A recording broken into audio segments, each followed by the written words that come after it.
believe in the ripple effect.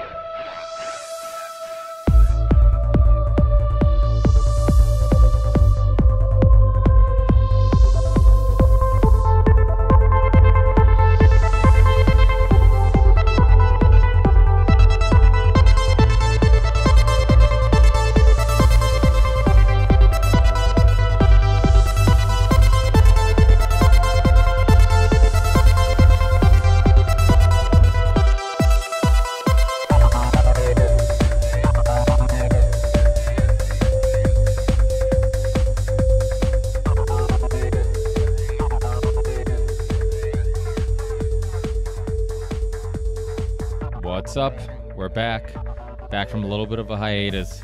This is your host, Ricky Varandas. This is Ripple Effect Podcast, and we're back with an amazing show. This was a really fun conversation with two great guests. We have Vinnie, who's a composer, musical theorist, musician, amazing musical mind. He is the creator of the Vinnie Caggiano YouTube channel, which I'll have links to in the show notes and on our YouTube channel. And joining us in this conversation is James Corbett, which obviously, if you guys have been listening to this show for a long time, was one of my first guests like 3 years, 4 years ago, however long it's been. And since then, it's been a returning guest. I think about like every 6 months he's been on the show, every 9 months, maybe as long as we've ever went without having him on. And he's a documentary filmmaker, podcaster, researcher, amazing mind when it comes down to history and conspiracy theories and current events and geopolitics, and has made some of my favorite documentaries like How Big Oil Conquered the World and Century of Enslavement, the history of the Federal Reserve, and so much great work. But the three of us have gotten together to have this amazing conversation about everything from some conspiracy theories, music, a lot of music conversation, musical theory, and everything in between. And it was just an amazing conversation. And in the beginning of this podcast, we'll get into how we all got together and how this all happened. So I won't bore you too much with this intro with all that information, but remember in the show description, these guys did call in using video, and like I'm sure you know by now that if somebody calls in using video on our YouTube channel, which is RV Theory 6, or you can just search the Ripple Effect Podcast, you'll see our actual video conversation. So you can see all three video feeds, and you'll be able to see us talk and have this great conversation that we have. So check that out. And in the show description on our YouTube channel, I always have links to the guests' website and Twitter and any of the social media or other websites they may have. Put that in the show notes so it's easy to get to, and if you're looking for more work from the guests. So I'll do that with James, and I'll do that with Vinnie, and I'll keep this intro short. Obviously, this music in the beginning, middle, and end is my Theory 6 music project, which actually has something to do with why and how we all got together for this show. You can find that music anywhere you can get digital downloads. All that money goes to helping the show. I also started a Patreon page. Anything you can give, great. If you can't, don't worry about it.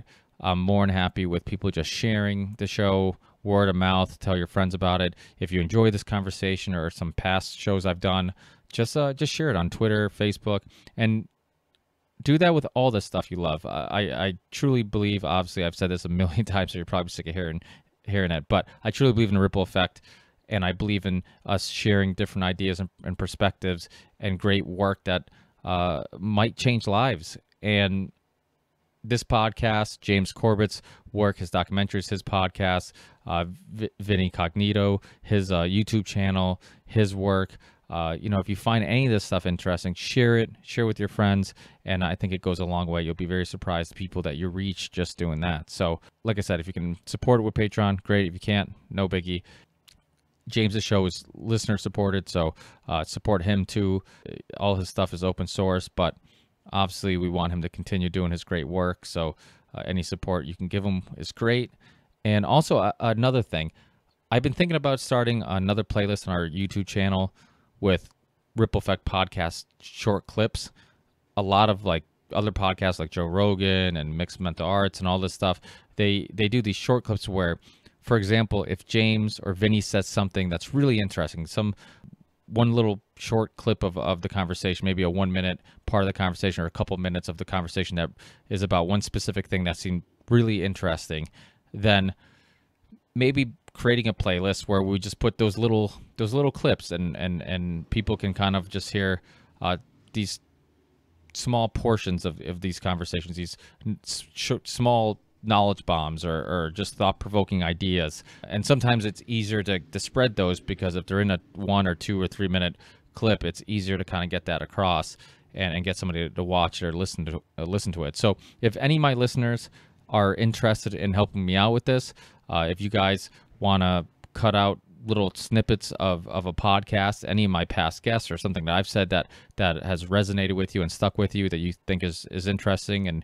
and worth sharing, then send it to me. Send it to me on Facebook, tweet me, contact me on any of the social media places that I'm available at, and send it to me, and I'll create a playlist and I'll add those little clips to it.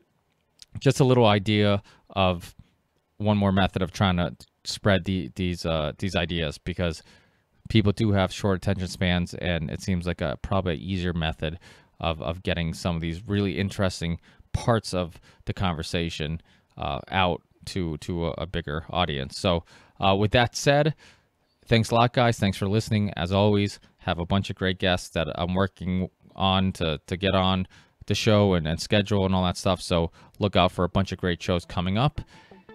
And I think that's it. So I'll see you on the next one, guys. Peace.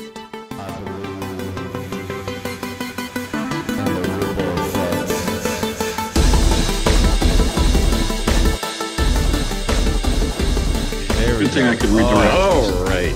Oh, hello, finally. James. How you doing, Vinny? All right, pretty good. Pretty good. How are you? Ricky? Good. What is hilarious is me and Vinny were talking right before, a little before we got your message, and I realized you're running late, and I was just bragging about how of all the guests I've been on, like James is always on time. I'm like, he's the one guy I never have to worry. I never have to worry about it, like sending him a reminder email or nothing. I mean, he's good to go. Like it'll be 8:30 and boom, I'll get a call or he'll get or I'll call him and he'll be on the other end. And then, we started laughing because I'm like, whoa, it's right. James is running late. And I'm like, I think I jinxed us. So, yeah, you definitely did. If it was just me, that would be true. But I have a family, and you know how that works. Yeah, so. yeah. I was just talking about that. I'm like, with kids, I'm like, you never know. I mean, I was running around today. My son has some inflammation in his left knee that is like completely, nobody knows what's going on. Mm-hmm. He's been, he crawls, but he won't stand on it. There's no fracture. We had x-rays. So we're waiting for blood work to get back, and we were running around all afternoon trying to do all this stuff. And I was looking at the time myself, and I'm like, and then we got to get him home, feed him. So I definitely know with kids, there's no, it's hard to keep to any schedule. But we're all here. Good luck. And if like usual, James, you probably know this. I start recording immediately to keep this conversation casual and to make sure we get the most out of everybody's time. So okay, so we're actually rolling right now. Yeah, then? yeah, we are on. Okay, good. So people who are listening, James Corbett is with me, who's been on the show probably 3, 4, 5 times, I think, throughout the years. And then we have Vinny, this musician and composer, which I think we need to share the story on how this all happened. And I'll share my part of the story. Well, me and James were emailing back and forth, and he was talking about some upcoming work that he was doing and whatnot. And then he was talking about adding my music to his upcoming video where he shares some truth music. And then he shared my music, my Theory 6 music project, shared a music video of mine. And then right after mine, he shared this guy, Vinny, who had these really interesting videos that apparently keeps James up at night sometimes when he should be sleeping. And sorry, James.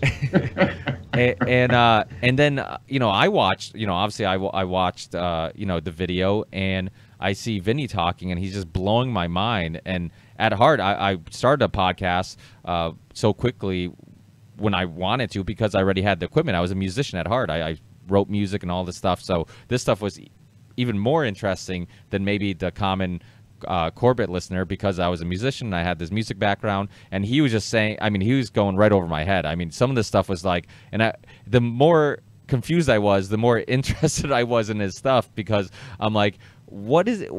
How is he hearing this and all this? Just how intricate and detailed it was. And then I hit up Vinnie on YouTube and said, "Hey, Vinnie, if you ever want to be on the podcast, the offer is out there." And then he said he'd love to once all the James fans stop, keeping him busy.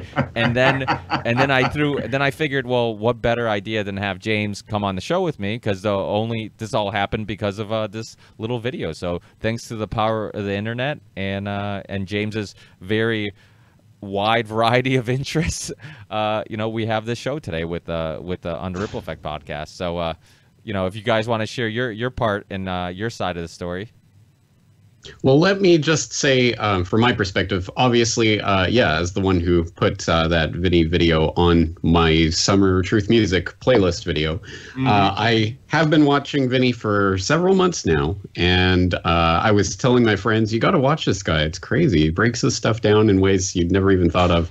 But then eventually I'm like, well, I have to share this with the audience, because although it is not something I've had in the past decade any particular reason to bring up in my work, I am a huge Beatles geek. Right. And, and so I'm always looking for deeper. I want deeper. I want more. What on earth is it about this music that is so incredible, even half a century later? And I've explored it in a number of different ways. Vinnie and I were joking earlier about this hefty tome that is up on my bookshelf. That's actually a book, Ricky. That's a this book. Is the Beatles Tune-In, Volume 1 of Mark Lewison's definitive biography of the Beatles. I got the special extended edition. It's 2 volumes. It's 1,500 pages, and this goes up to 1963. This is before Beatlemania. And this is the first of a trilogy. I mean, and if Mark Lewison is watching, come on, Volume 2, come on. Yeah, we're waiting. We're waiting. Wow. Anyway, so that's how I discovered Vinnie. I discovered him through his Beatles breakdowns, and obviously, as anyone who watched that video sees, he does it in incredible detail and really gets into the roots. And of course, from there, I started exploring not only his music, but also his music theory and guitar lessons and things like that. So, and now I'm so incredibly excited that he's starting a new music theory breakdown with his brand new camera in HD and everything, called Fragments of Infinity. Vinnie, I want you to tell us the story of yourself, where you come from, what you do, and tell us about Fragments of Infinity. Okay, well, to tell you the truth, I did my first video gave a background, like my musical history. So I don't know if you want me to go through like the stages I went through in music. It's already up there, but I can talk about it, maybe in a more encapsulated version. Well, of course, when I was a kid, I had an older sister and she watched the Beatles. And as soon as I saw the Beatles, I was like, oh my God, this is what I want to do. I want to play guitar, I want the girls screaming after me, and I want to be famous. Not necessarily in that order. So I began to learn guitar, and I'm lucky because I come from a musical family. In fact, I have this kind of mystical theory about why I have like some indwelling musical capability. My mom was an awesome singer, and she had the habit of singing while she was doing housework, and I believe that when she was pregnant for me, she would sing while she was doing the laundry, stuff like this. So I think I picked up the musical vibrations as in the womb. I really believe this. So that's going way back. I shouldn't go back that far. But in any case, I started out, I had a little garage rock band, and we were doing Beatles and Jimi Hendrix and all the popular stuff. But I was too young to be a hippie, but I proceeded on. By the time I was 17, I'm hanging out in my mom and dad's kitchen, and I hear some Bach come on the radio, and I thought about it, like, Bach wasn't cool, but I thought about it, and was like, wait a second, the whole world still knows who this dude is after how many hundreds of years. I better take a look at this because it may be important. And suddenly I became totally impassioned about classical music, and I wanted to indeed become a classical composer. My parents got me a piano. I began to learn on my own and figure things out. Then when I was in high school, I took music theory 1 and 2, had I was going to the library and getting books out on orchestration and music theory and all this, and I studied a lot on my own. So I went off to music school, but my parents couldn't afford a good music school, so I went to a commuter school on Long Island called Five Towns College. Now get this, it was a jazz school. I was totally not into jazz. I hardly knew jazz, but I went to jazz school because I wanted to learn composition and theory. So there's another element. So far we have rock, classical, and jazz, right? Then I get out of college. The first gig I got was with an all-black disco band, right? And I'm living on Long Island, and back in the 70s, even then, there was still a lot of racial tension, and there were segregated neighborhoods. And I was going to all these black neighborhoods that white people are not allowed to go to. And I felt so cool. I felt like a VIP, man, just walking into these clubs, you know, like, yeah, I'm a white guy, but I'm cool, you know. So that happened, but then I was disappointed by the hippie revolution because they were saying something by the late 60s, and by the 70s it all turned back into nice guy folk music, and the political statements weren't as profound as they were in the late 60s, and I thought the hippies failed. So all of a sudden comes this new movement called punk, and I decided I'm becoming a punk because the message is relevant. I want to be rock and roll bad boy. So I got rid of all the music theory in my head because now I'm just playing, you know, power chords. You know, I don't have to think about theory. So that happened. Then I start traversing into Manhattan. I'm trying to make this as short as possible. I traverse into Manhattan. I make friends with a guy who's lead drummer for a very famous African musician by the name of Babatunde Olatunji. He used to open up for Santana and the Grateful Dead. He was popular here. So I got to know African musicians. And then I went to Los Angeles, and for some maybe destined reason, I got approached by two different African bands, would you play with our band? And I was playing with two different African bands. So the African thing, these are all the elements that went into my experience, my personal hands-on experience of music, and I'm so grateful for them. They taught me so much. And blending all the different areas together also taught me something. So that's pretty much the musical history. Now I'm just doing whatever. Like lately, I'm kind of a chameleon. If I hear a kind of style of guitar, I don't have to study it. I could just start playing it. And so I became interested in gypsy jazz. And now I'm doing, a lot of the music I'm doing is influenced by gypsy jazz and Western swing, which is a little known style that's awesome. So that's pretty much it in a nutshell. Well, there is something to, you know, epigenetics and you know, your parents being musicians, possibly giving traits to your kids through DNA. I think there's probably something to that. You know, they've done, you know, studies with the mice where they spray a scent and to see if they panic, and 2 generations down, you know, they panicked when they smell that. So I think there is something to, you know, not just her singing while pregnant with you, but I mean, it's probably in her DNA, and it was that love for music was given to you. Well, here's what I'm fascinated by. Music is essentially math. And I think, like, some people are obviously born math prodigies, and some people are born music prodigies, and they're not necessarily overlap. In fact, I would imagine not very often. But essentially, it's a form of math that some people can do, and some people are not so good at. Yeah. It's interesting because I'm very much a teacher, and I specialize especially in the theory part of it. But yeah, as far as the mathematical thing goes, I've had students that were math whizzes that didn't get the theory. I've had students that said they were bad at math that understood the theory. Now, I think it's got something to do with that math is purely theoretical, and music is you have to prove yourself. You have to prove your knowledge by actually playing an instrument. And I think what happens is people get a little kind of insecure about their ability to do that, and their own kind of some sort of mechanism kicks in where they feel like they can't learn, so they have trouble learning.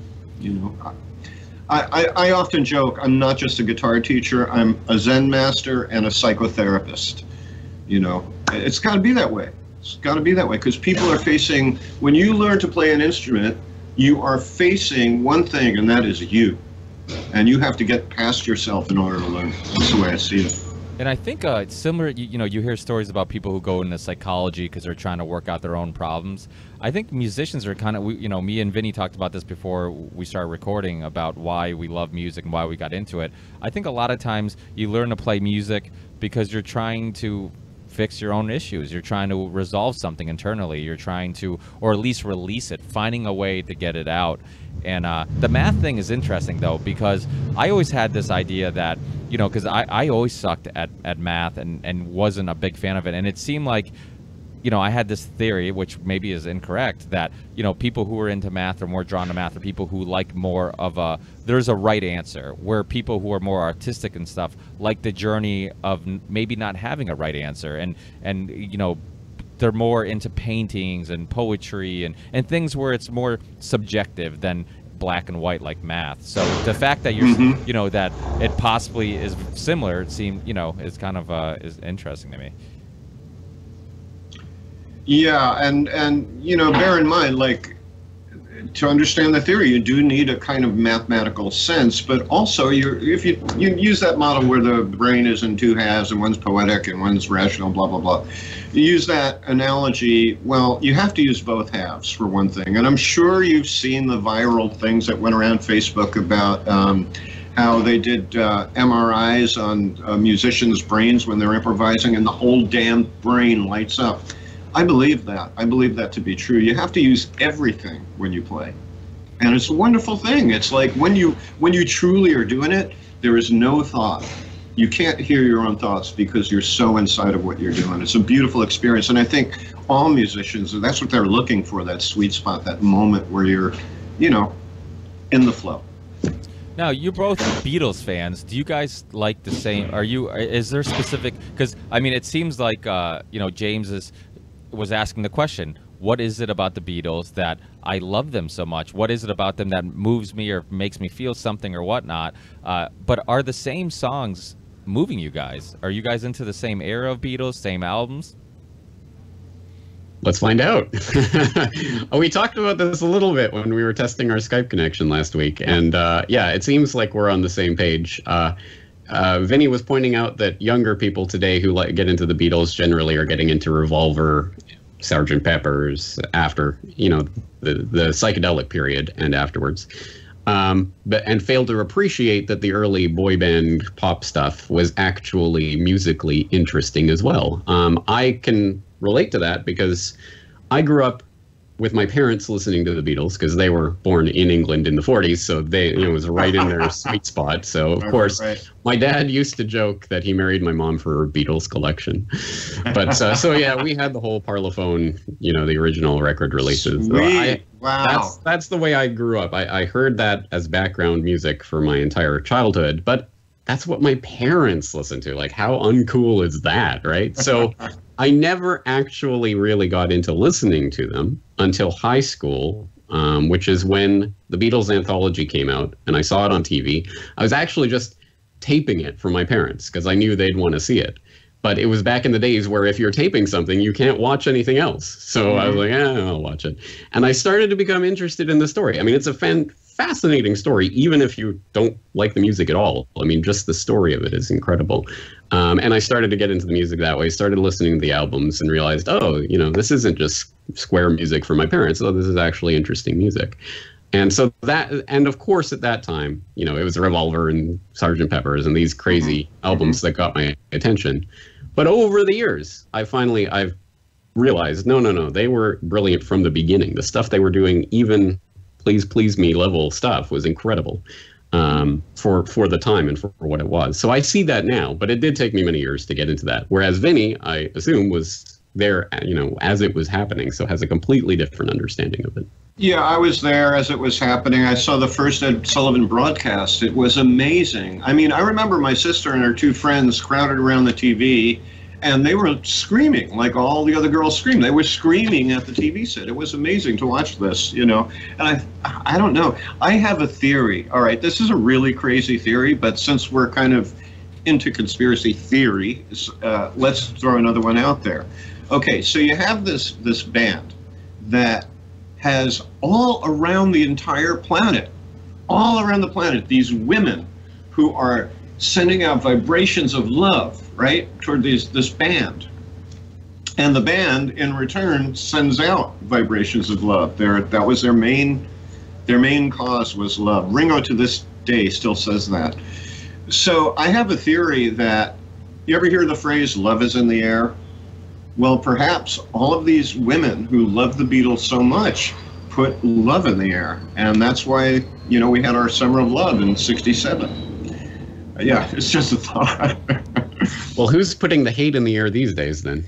What band can we blame for that? Nickelback? Yeah, right. Oh, well. Sorry, fellow Canadians. Sorry about that. Clearly there was something different going on with that music. And in that book, Lewison's book, I know it sounds crazy, 1,500 pages on pre-1963 Beatles, but he paints such, again, it's not, even if you don't like the music, the story is incredible. And it's the story of England in the 1950s and the social and economic conditions that these people came from, and how it was this strange mixture, specifically in Liverpool, which, crazy as it is, was probably the rock and roll capital of the world, the live music rock and roll capital of the world at that particular time, which is strange. It's bizarre. Very strange, yeah. But that's what it was. So the fact that the Beatles came from Liverpool actually makes sense when you put it in the context of the time. But it's, for someone in London in 1963, you might as well have been in, Timbuktu. It's Liverpool. What the hell? It's so there's so many things about that story that are so strange. Yeah. And then, of course, in order to explain it, you have to come up with these crazy theories. It was Theodore Adorno secretly writing all their music, or I looked into that, by the way. I don't know. I wish I could get more background on this guy, because as a music theorist and somebody who gets inside of music, even the Paul McCartney is dead thing, I can hear phrasings like melodic, like in terms of composition, literal composition, not just singing, but the actual notes that McCartney wrote when he was younger, before he died, and afterward. And it's like I'm hearing the same signature, I know a lot of people who really believe, that Paul died in, I forget when it was. But one thing I'll point to is they talk about a date, and it was, let me see if I could get this straight in my head. He supposedly died, I think it was just after Revolver was released, but this huge change happened in Paul McCartney's writing, Eleanor Rigby, which was a radical change, before he so-called died. So what do you attribute that to? I have a hard time with the Paul is dead thing. He looks the same back then as he does now, Yeah, I don't think there's a lot of meat on those bones. But, with a phenomenon as large as the Beatles, you're going to get a bunch of theories like that. And the idea that they didn't write their material is the kind of idea that you could only say if you're ignorant of the sheer scope of the archival material we have now, that you could even find on YouTube. The home demos and everything, showing every stage of development, the studio work, showing how the songs came together in the studio. You can listen to it coming take by take. And the idea that it was all secretly written ahead of time and just given to them and they just performed it is, again, if you don't know anything about what we can actually hear, then you might fall for that. There might have been some Tavistock connection to the Beatles. I think there was something dark behind them at one point. I really do, but I don't know what it is. It's not the Paul McCartney is dead thing. It's not Theodore Adorno wrote their music. There was something, but I can't put my finger on it. But clearly Beatlemania was a manufactured phenomenon by the record company. I think there's no doubt about that. And you can't even think of that as conspiracy theory. It's just businessmen wanting to make more money, which I guess conspiracy theory and that do go together in a way, because, what are you willing to do? How far are you willing to go to make that money, so. Okay, let's not geek out on the Beatles too much, because we're going to lose half the audience. Here's the thing I want to get into, is music history. Because in that clip that I played on the Truth Music episode, you were talking about the sort of rediscovery of the ancient Greek modes, and how can we bring that into classical music without, or what we now call classical music, without getting people crazy, because certain modes evoke certain feelings or behavior in the public, like the Mixolydian mode, is a party atmosphere, and the 60s was a lot of Mixolydian mode music, and suddenly you have this party atmosphere. That's fascinating to me. Tell us about the Greek modes versus the chromatic scale and all of that stuff. Tell us the history of that music and how it developed. Okay, and James, by the way, you're an excellent student. You remember everything I taught you so far. Most of it. All right, so basically, let's see if I could define what the Greek modes are. Okay, it's actually a simple concept. If you sing, hang on one second, I need to get a guitar pick. By the way, is the voice quality any better, James, with this mic? I hear you just fine. How's Ricky? Okay. Yeah, no, everything sounds good, yeah. So if I take a C scale, let's see, if I take a C scale, we get, right? Now that's do, re, mi, fa, sol, la, ti, and back to do again, right, in a higher octave. Now, if I play that same C scale, but instead of starting on do, I start on mi.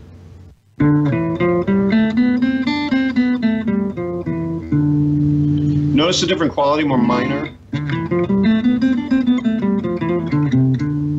Well, the first one is called the Ionian mode. It's the Greek mode. The second one is called the Dorian mode. Okay, and so on and so forth. If I go from do to do, I get Ionian. Re to re, I get Dorian. Mi to mi, I get Phrygian, and so on and so forth. They have nice fancy names. Okay, now, all right. So we got that, and the Greeks attributed psychological states to each of these modes. The Dorian mode was, I think that this might be, I'm not sure if my memory is 100% on this. I think the Dorian mode was martial, like military. The Phrygian mode was thought to be erotic. And the other one I know of is the Mixolydian mode, which is the partying mode, right?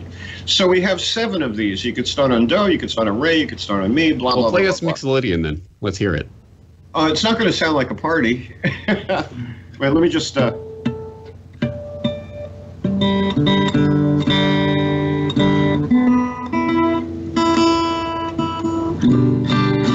All right, so this is the difference between the do-re-mi scale and the Mixolydian scale. If you could think of when you get to T, you flat it. So instead of, you get,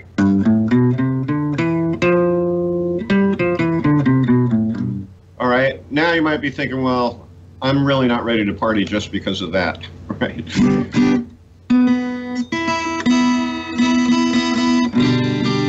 Now, by the way, I want you to know that from the very, very get-go, the Beatles music, and I hate to bring them up again, but the Beatles music was, I would say, 60 to 70% of their music was Mixolydian, and in fact, just about all of Revolver is Mixolydian, except for a couple of songs. Now, again, don't want to bring up the Beatles too much, however, when you talk about the party that was the 60s and this Mixolydian mode, well, maybe there is some connection.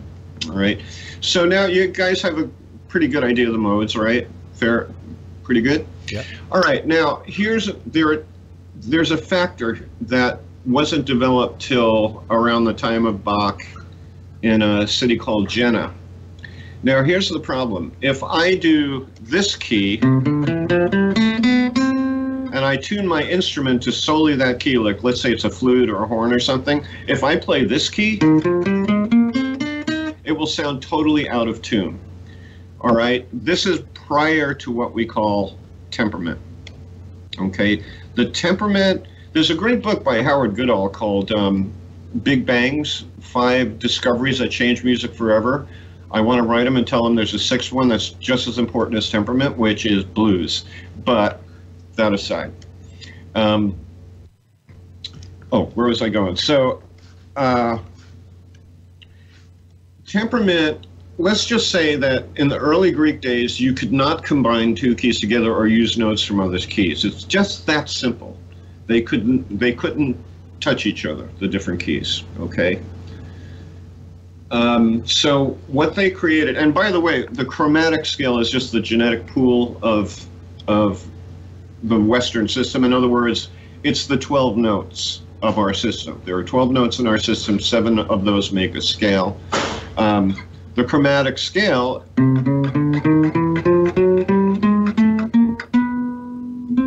finally, that's all 12 notes of the chromatic scale. In any case, the distance between this C and C sharp is the note right next door, right? And the distance between C sharp and D sharp and E, there's a vibrational wavelength that happens between each of those pairs of notes. Now you'd think that the distance between this and this, and this and this, and this and this would always be equal. In other words, we're cutting the pie into equal parts. The fact of the matter is, the way nature gave it to us, the distance between C and C sharp is one particular ratio, and the distance between C sharp and D is another ratio. So, for example, the key of C and the key of F, say, both have a D note, all right? But coming from the pre-tempered perspective of the key of C, if I played that D note in the key of F, it would be out of tune, all right? So it would be out of tune to the key of C. All right, so that's the problem there. So what they did in Jena in Germany was they were actually having a contest who came up with the best temperament. And mind you, these guys had no oscilloscopes. They're doing this by ear. It's amazing. We're talking about microtones. The difference between this note and this note, right? Does it sound different to you guys? Now it's a little different, right? But even that's different. So these guys were amazing. I guess when you don't have technological toys to distract you, it's easier to develop your senses. So they came up finally, strangely enough, what we use today, equal temperament, didn't pass the test. Another form of temperament did. But the one we're using today is called equal temperament. And what that does is make the same vibrational ratio between every half step in the chromatic series. Was that pretty clear? I think so, yes. So okay. I mean, the fundamental point here is that the chromatic scale is not a scale, per se. It's not a scale, no, it's a genetic pool. You know, people love to call things scales that they think are scales, and that's the academics for you. You know, it's like, I'm observing things and I'm going, well, this is wrong, you know. And I'm out here in the wild. It's kind of like, you know, like, well, what am I going to do about this? And even my students, I teach them my way, but I tell them, look, when you talk to other musicians, use their language because they're not going to understand you. They're not going to get where you're coming from. Let me give you, all right, so let's just make it easy and say the 12 keys that we could create, and so on and so forth, were locked out from each other. They could not interact, okay? Then temperament came along and whoopee, party, we can make the keys interact now. Now I can borrow that D note from the key of F and it'll sound okay, all right? What this does, this one little change caused dramatic sophistication and complexity in music. I mean, wild. And what century are we talking about here? I think it was the late 1600s. I'm not good on history, but I think that was Bach's time around then. Late 16, maybe early 1700s. I mean, I have it somewhere in some book. So yeah, and you know, interesting little side fact: the instrument. Remember, there are no communications, no intercontinental communications in those days. What spread the idea of temperament around? Guess what? It was the accordion. It was a mobile instrument like a piano that you could move around from place to place, and that's how temperament spread. Yeah, well, I'm Portuguese, so I know all about the accordion. I got plenty of accordions. Do you play it? No, I don't, but my dad plays it. I have tons of my cousins, actually one of the best accordion players in Massachusetts around here in this area, and it's funny because it is it's similar to James talking about how he didn't like the Beatles growing up because his parents liked it. I was kind of the same way with Portuguese music and the accordion. It was like, it's not a cool instrument because my parents like it and they wanted me to play it, but I want to play guitar because I figured accordion's not going to get me laid. So but as I get older, I appreciate the fact that we have a family get together and my cousin can grab an accordion and without any speakers, without any technology whatsoever, we have the whole house dancing and playing, and he's phenomenal with knowing all the old traditional songs. So it is, it is one of those things where sometimes you almost have to go down that road and appreciate it on your own. And you might dislike something initially just because your parents do, but eventually on your own, you'll end up liking it and appreciating it later in life. So when you were telling that story, I definitely get it. So, a lot of this, okay, so I'm asking this question from I never learned to play music, from a teacher. I was one of those people that I kind of like we talked about before James joined us. We talked about the difference between being a musician and a composer, a songwriter, and I always saw myself more of a songwriter because I didn't understand the technical parts of it. I didn't understand the notes and the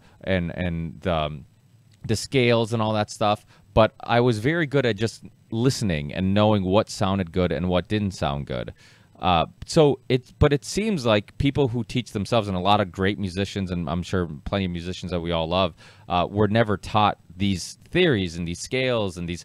What do you think? Do you think this is something that even if you're not taught these things, we're all enjoying or hearing like the same thing's pleasant to all of us, and we're all just kind of led in that direction? Or is it something where, I mean, what's your opinion on that? Why is some people actually still staying within those guidelines of music, even if they're never taught to? Well, I think it's a combination of cultural inheritance on the one hand, and the other hand is there are some things that are very natural to people, like, in other words, that will cross all the international boundaries. I had a guitar student who was an uber nerd. He was an electronics guy, but he was also an acoustical scientist, and he worked for the Moog synthesizer company back in the early days of development.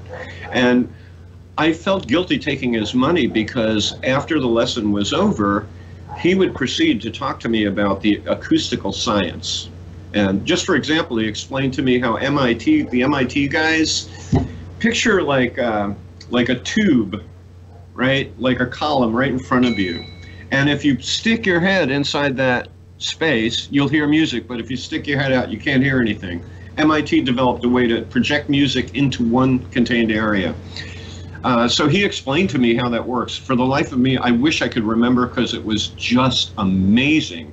But one other thing he taught me, and this is referring to your question, Ricky, is he told me that brain scientists have discovered that from the very inception of humanity, there's a part of the brain that is there for processing musical sound. Now that to me is mind-blowing. Even before music existed, we were somehow made to understand music.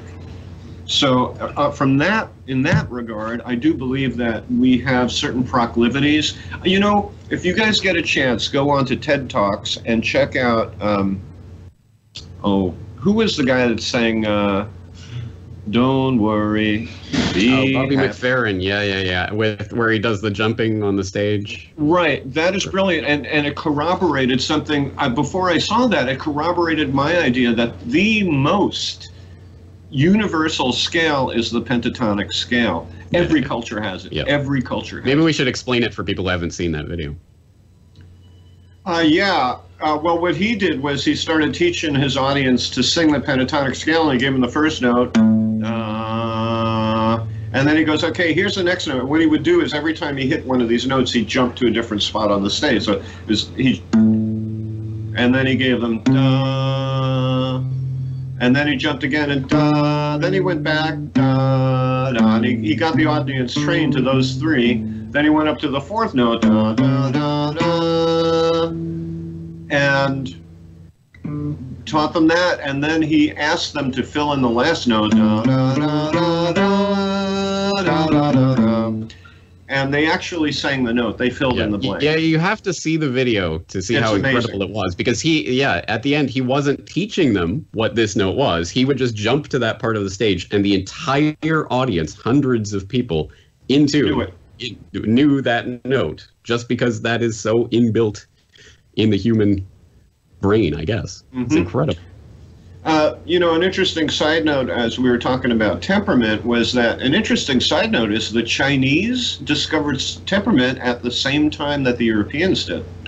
And you know what the Chinese said? They went, you know what? We're not going to fuck with Mother Nature. We're gonna like just leave it as it is. And they stayed with the basic pentatonic scale. And that's where you get the cliche. That whole trip, a lot of old Japanese music is pentatonic. You could go all over the world. There's pentatonic music. It's the most natural, organic music to sing. So we have to say, wait a second, is that intrinsic to being a human being? Well, this relates to something that you said in one of your videos that I don't quite get, is that you said there's a natural scale, and then there are tweaks that are done that are unnatural and take decades or centuries or generations or whatever for people to become used to. And you were talking about that in the context of natural minor versus harmonic minor and all of that stuff. But what does that mean? All right, well, I'm not going to totally 100% stand by that statement, the hundreds of years thing. I was just trying to really make a point that the natural scale is natural to us and it sounds natural to us, but we have to learn these new scales, all right? Well, why is it natural? I mean, what is natural about it? Oh, well, all right. We're getting deep. Blow into a Coke bottle, you'll start hearing tones, right? If you move it a certain way, you'll hear other tones. Blow into a conch shell, the same thing will happen. Even pieces of wood produce tones. Now, you have to understand there's a density of vibration. Like if you take a stone, a big boulder, and plop it onto the dirt, it's not going to sound like anything musical, but I guarantee you there's a musical tone in there at such a low wavelength that we don't hear it, the musicality of it. In fact, when I use my digital tuner on my phone, it's a phone app, there are certain sounds that'll happen, just like a clunk or something like that, and my tuner will register it as a note. So my feeling is, and this is something I've said, music is the hidden mathematics of nature, and that music is embedded into every physical object in this solar system. And why do I say this solar system? Because the Greeks had a synergistic educational system where we get the modern idea of the university. Train your body, train your emotions, train your mind, train your spirit, right? Well, the Greeks also synergized a lot of their sciences with their what would be more mystical stuff, right? So, for example, in those days, the planets, they didn't have any optical devices that were good enough to see the other planets, but they saw 7 visible planets. And they attributed each of these 7 to do, re, mi, fa, sol, la, and ti, okay? So, and then, all right, now let's go to the the Buddhist Hindu chakra system. We have 7 chakras. Could it be? Could it be do, re, mi, fa, sol, la, ti? Now, I was involved in a mystical school some years ago. I've since defected, but they used Gurdjieff. I don't know if you've ever heard of George Gurdjieff, a mystic from the 30s. Okay, little known. He came up with a symbol called the Enneagram, which was a 9-pointed symbol. But he put the 7 notes do, re, mi, fa, sol, la, ti on the symbol. I won't go into describing it. Take too much time. It's boring. But all I'm saying is this, that in certain mysticism, it is acknowledged that do, re, mi, fa, sol, la, ti are lined up in our bodies. So I have a firm belief that we are all made of music, music resides inside of us. And I think music has power, okay, Ricky, you brought up 432 hertz, right? That whole trip about changing the A note to 432. Yeah. Remember that? Yeah, that was prior to the show. So for listeners, that was a conversation that we had prior to recording. Yeah. I believe it's one of those flaky new ideas and wishful thinking. But there is mysticism in music, and there is potency to music that can change a psyche. It can change. Like, the old story of the horn of Jericho, blowing down the wall of Jericho with a horn.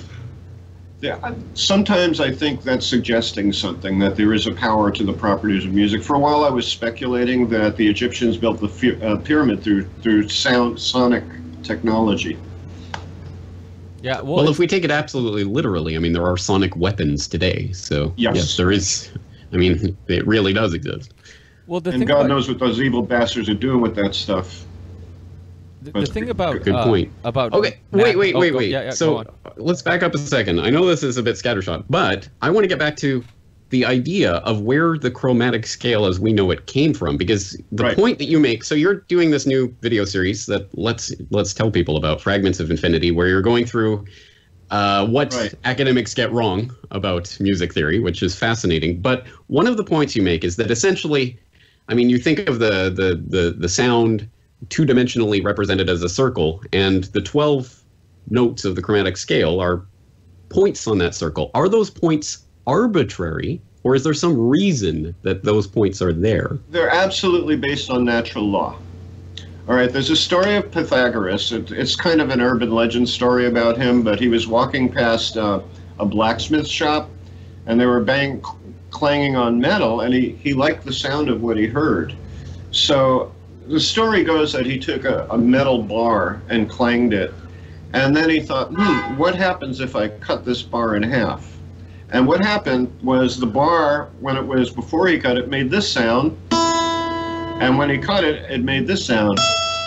That's a perfect octave. Now, so he decided to experiment with this, and what he did was he cut it into a third, and that gave him a fifth. So he kept doing that in progression. Okay, so he would get what's called the circle of fifths. And so on, till there were 12 of them. Now, obviously, that doesn't sound like the scale, but if you put them in order, you'll eventually get all 12 chromatic tones. All right? So then now that's the chromatic. So there's a mathematical basis for this. Oh, absolutely, yes. Yeah, it's the circle of fifths, right? Mm-hmm. Okay. And I guess you saw my recent video that it's like in 2 dimensions it's a circle, but in 3 it's a spiral, which I find fascinating because of the Fibonacci series. There's got to be a connection there. So right, and just to explain that for people, it's like every time you go back around, it's getting an octave higher, an octave higher, an octave higher. It's the same note, but it's higher and higher and higher. Higher and higher and higher. Yeah, it's kind of going around in a spiral fashion. Yeah. Mm-hmm. Is there a Fibonacci relation to the ratio? I'm sorry?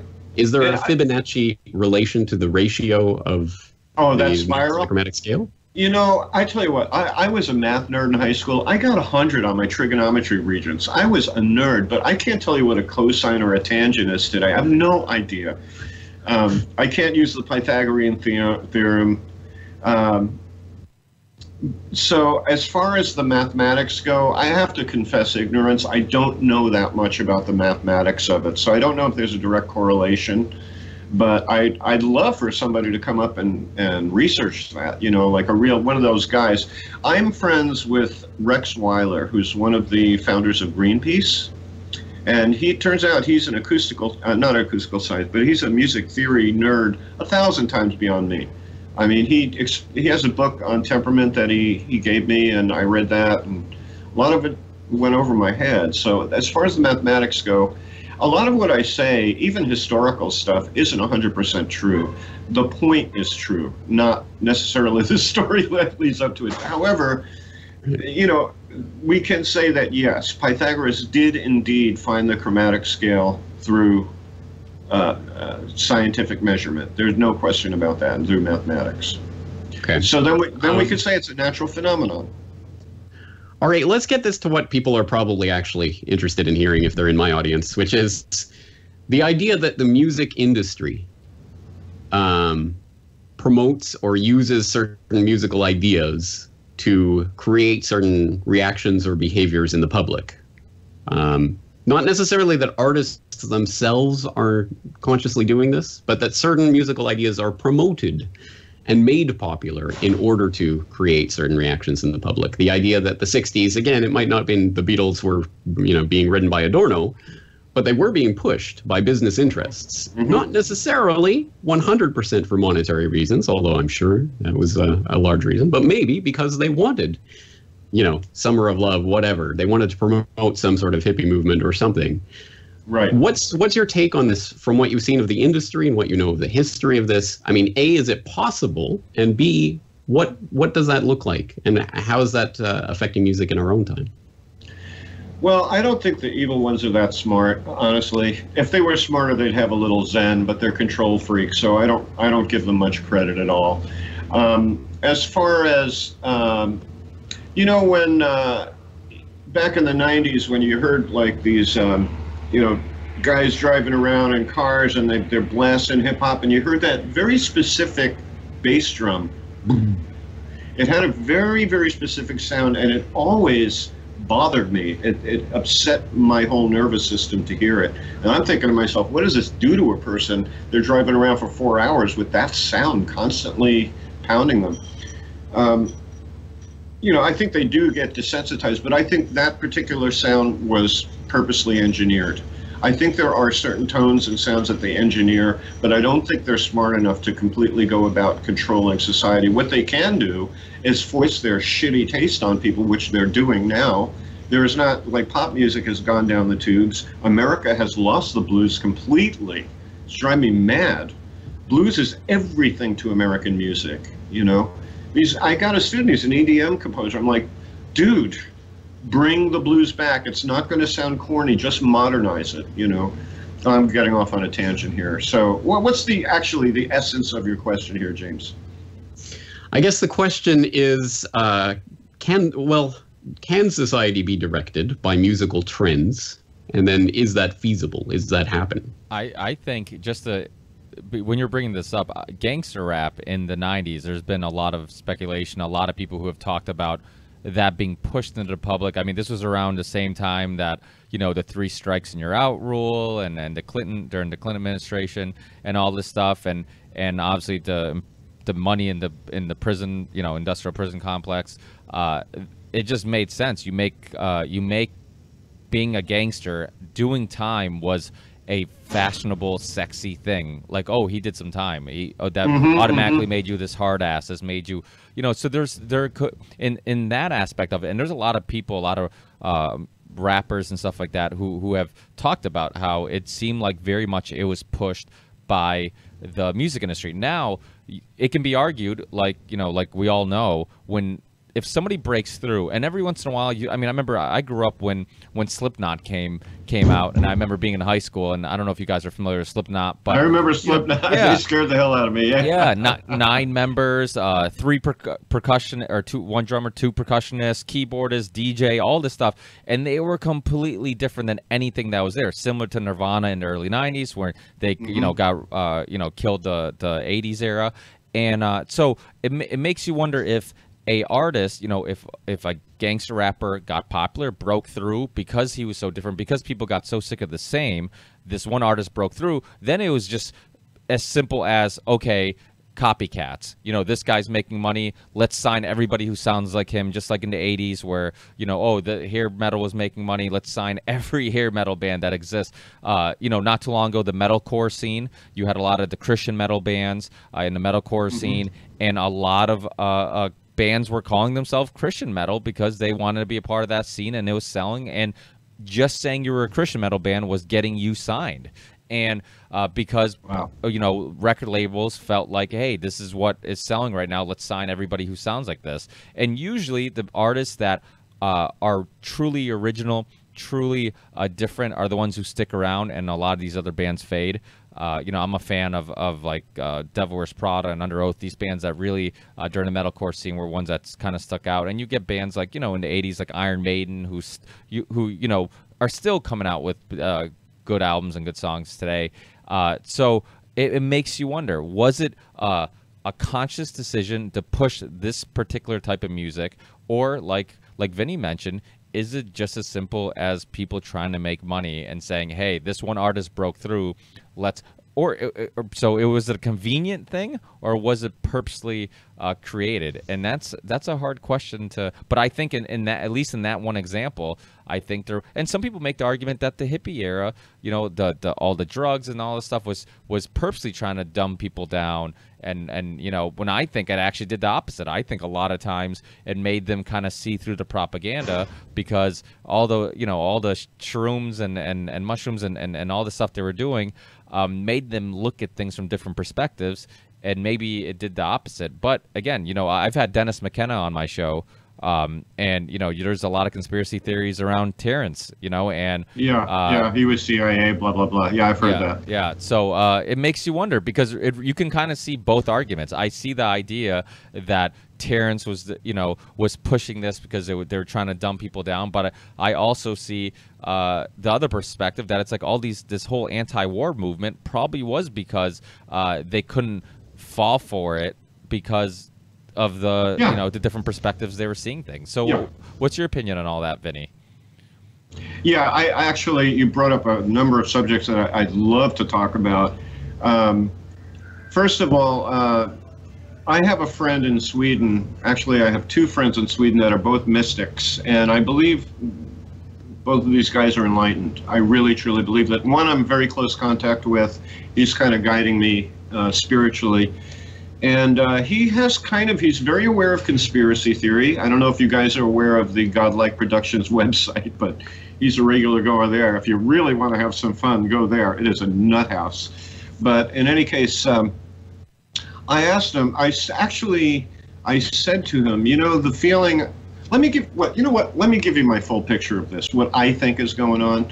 I believe, yes, there are secret societies, and they've somehow been factioned off in the different government departments. Like CIA is one particular group, and they lean toward, and I do believe, yes, there's Satanism inside some of these groups, but I don't think a lot of the Christians go nuts over mysticism at all, because it's all bad, and I don't believe that. I don't believe everything is Antichrist that's mystical. I honestly don't, and I think Christ would have been upset with that, personally.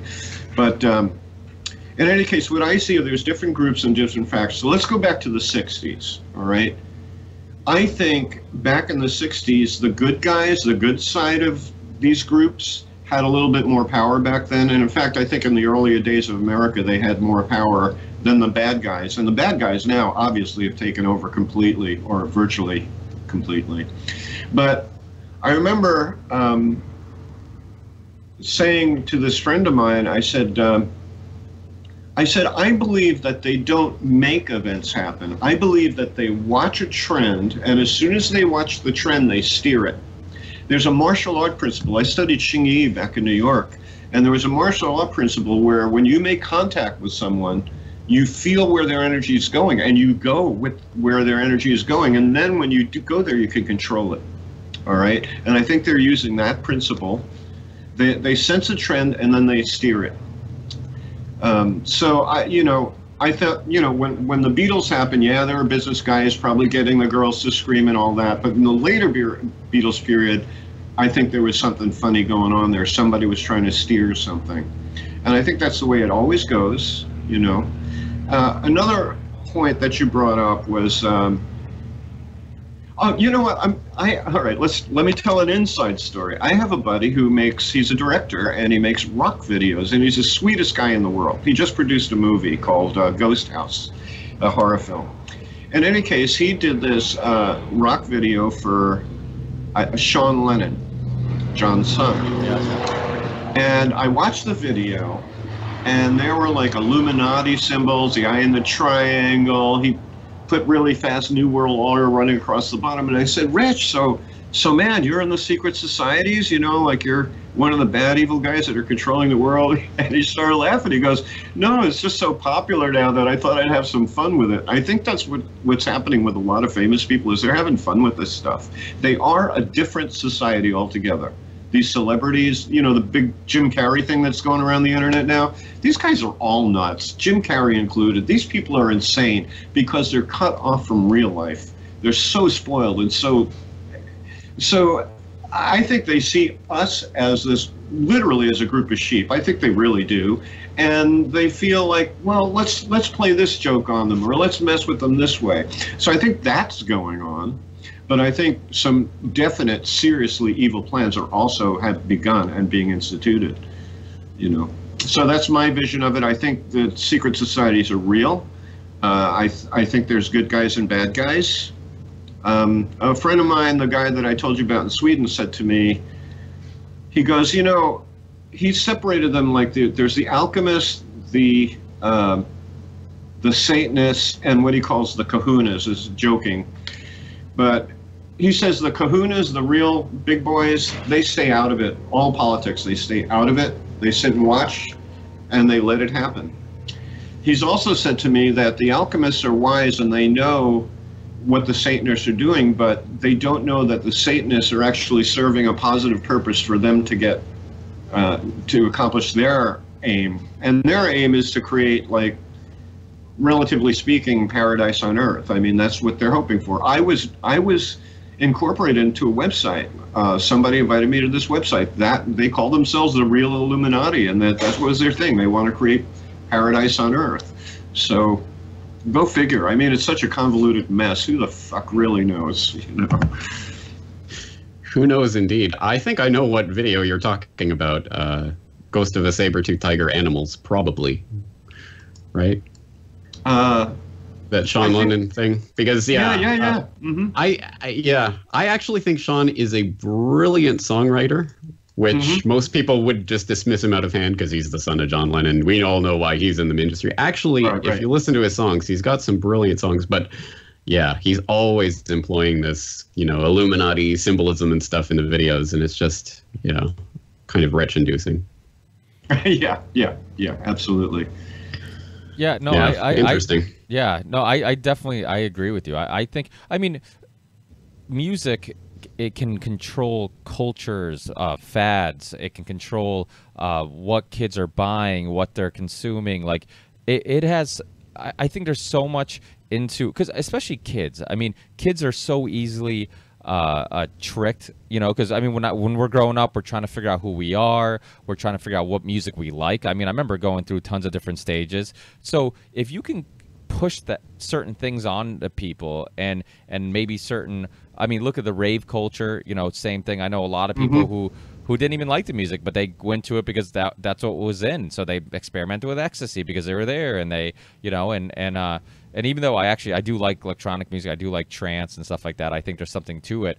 But I think, you know, these cultures, they can be manipulated, and they can be used to push certain themes, or even looking at it from the other perspective, just to keep people distracted and just to keep people completely not paying attention to what's really going on. And I think that's where, I mean, what's your opinion on like political music? You know, James did that video, which we were both on there, and I've had musicians on, like the singer of Fear Factory, Burton C. Bell, who talks a lot about the man versus machine, and like, kind of like the Terminator theme and all that stuff. And I always liked their music because it kind of made me, you know, it made me look at things differently and change my perspective on things and question things. And same thing with the singer of 1 Minute Silence, which I always call the Irish version of Rage Against the Machine, because they really were very similar in music, but they were, you know, they're from Ireland. And if I've had a lot of Irish people on here, and one thing you learn quickly is that they're all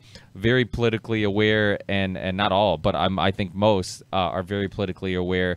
And I think because their history in their country, they you know, they can't help but be around people who are having these conversations and arguing about things, and because of it, it seems to spark some more political music. I mean, it seems like the UK and Ireland, and I mean, some of my favorite political, or I shouldn't say political, because I think when you some artists don't like the word political because it sounds like they talk about politics, and they're not. It's more about talking about social issues and things that are going on in the world. And you know, the Architects. I don't know if you're familiar with the Architects, or they're from the UK. Low Key, who's a rapper who I think I sent James one of his videos, Abomination, and you know, and Kayla, and Enter Shikari, who was a part of the Zeitgeist movement, and they were big fans of that, and even played, I think, at one of the festivals. And you know, it seems like there's not a whole lot of bands and artists in the U.S. kind of pushing those themes. And what's your opinion? Do you think we need more of that, or do you think that you, if it's not in you, I mean, could you be messing? Because that's the thing about punk. You know, a lot of people loved punk not because they're great musicians, because they really weren't, but they were emotional. They were passionate, and it was the energy that people loved. And I grew up listening to some punk that you know, anybody could pick up a guitar and play it.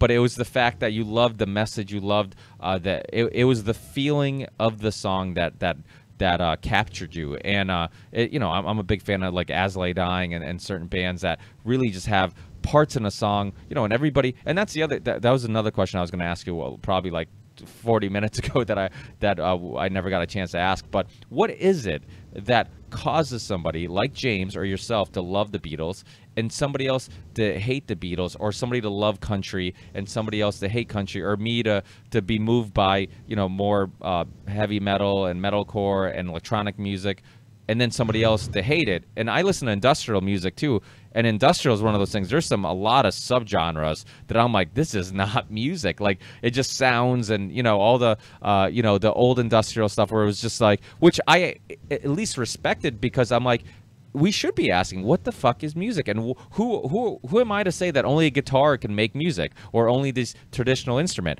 If any sound is pleasant, or why can't I just make this sound and put it in a sampler and just use it in a song and say this is music? It's just, it really makes you question. So when you talk about natural chords or natural scales and all this stuff, there's people who like this stuff that is completely not, you know, following those rules, but yet find that pleasant. What do you think that is? I think it's simple. I think it's just taste and proclivity. I mean, listen to James's story. You know, oh, it wasn't cool. The Beatles weren't cool. My parents listened to that.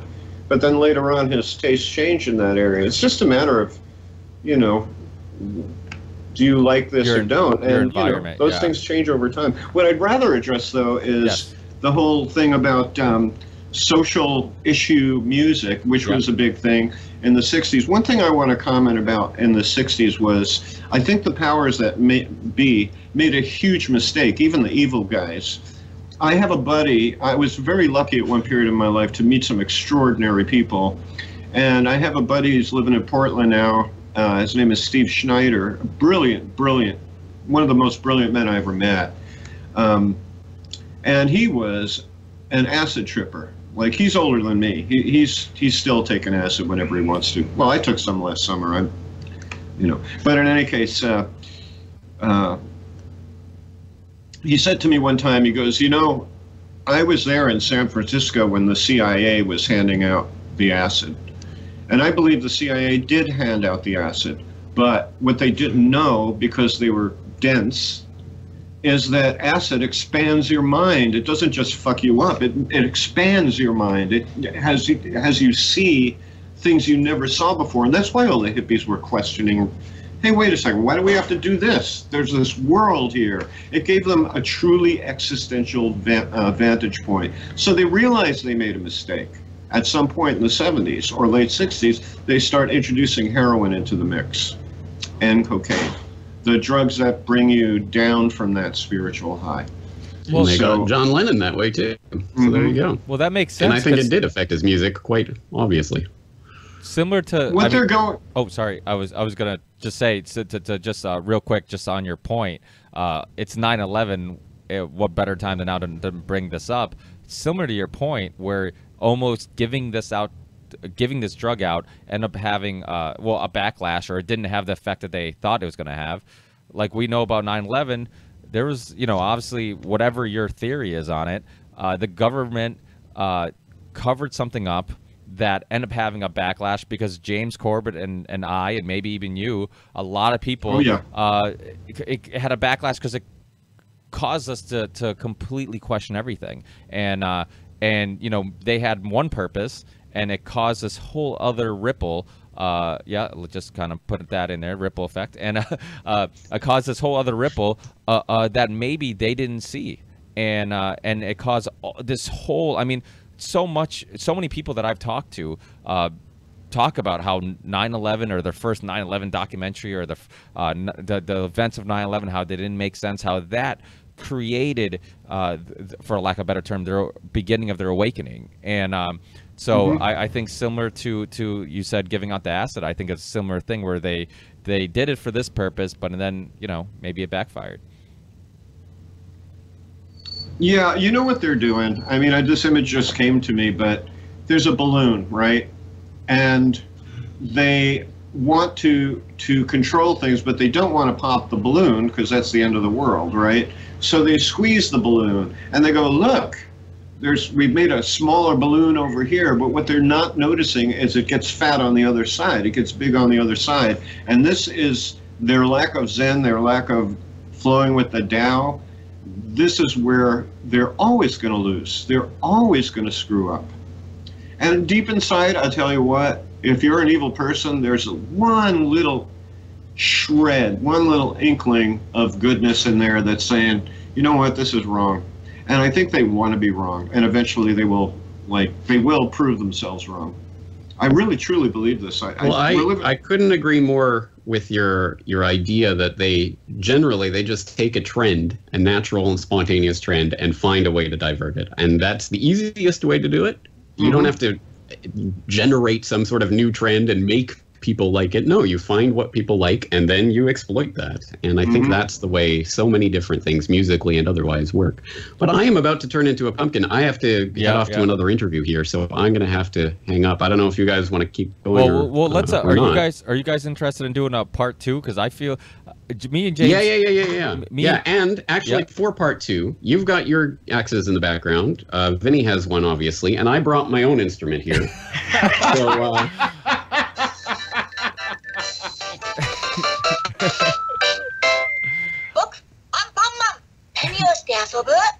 So we can definitely jam here. I'm very good at playing in the key of C. When you start to add the sharps and flats in, I get a little bit confused. But there you go. So we'll definitely jam next time. Yeah, because the thing is, I think James and I have we disagree a little bit. I think you have some people believe that within an hour, you know, people start losing kind of their attention span shrinks and they just like, okay, I can't. But I tend to disagree. I've done a lot of shows 2 hours, 3 hours, and you'll be amazed the conversations that only come up 2 hours into the show, hour and a half into the show, that you're like, you know what, if I didn't go that long, we never would have talked about that. It never would have led there. And as James knows, like, my show is very casual. Usually don't even talk about any of the stuff that I told James we're going to talk about. And but I think that's kind of that journey is fun, to have that casual conversation and see where it leads us. So well, let's do 12 hours next time, but no bathroom breaks, no eating. We're just gonna cameras on us for 12 hours. We're gonna hash it out and solve the world's problems. 11 1-hour installments then, huh? It has to be 12 hours, right? One fell swoop. Okay, I'm down for that. I have my kratom, so I'll keep going. Me and Ricky were talking about that earlier. Yeah, we'll definitely. Which I would love to talk about next time too. So let's plan on doing a part 2. Let's talk about kratom, because that's something that I find, I don't know if James knows anything about it, but it's very interesting, and we can get into that and get into a bunch of other stuff, because I don't know about James, but I had a bunch of questions that I didn't. Well, before we go, we should let Vinny plug his new video series. Yes.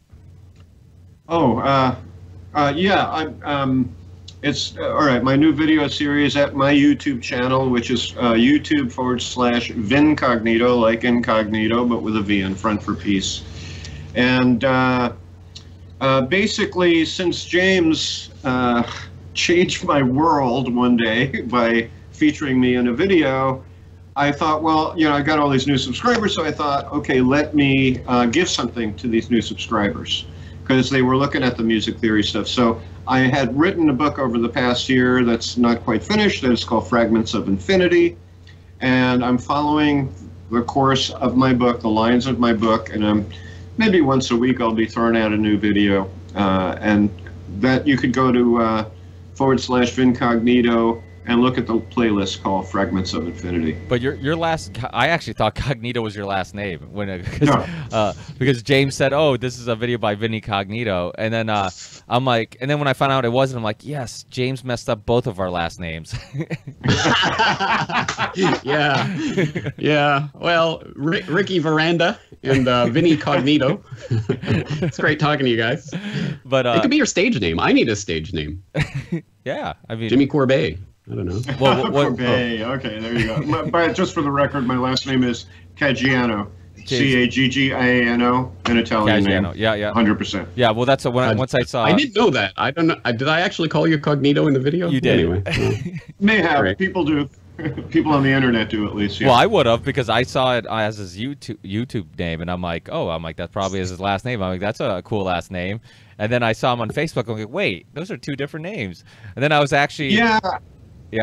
What happened was YouTube wouldn't let me put in one name like Madonna, Vin Cognito, one name. They made me put Vin and then Cognito, so it looks like a last name, Sounds like an X-Men villain or something.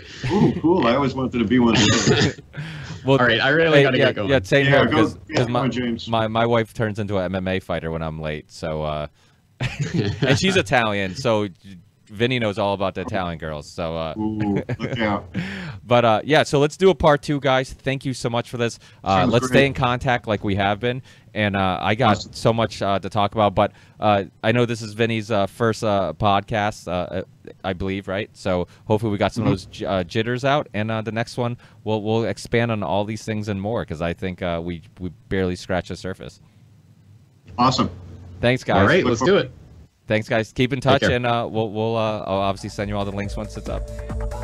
All right. Awesome. That's great. See you guys. Thank you. Have a great night. Take care, James. Take care, Ricky. Hey, take Take care. care.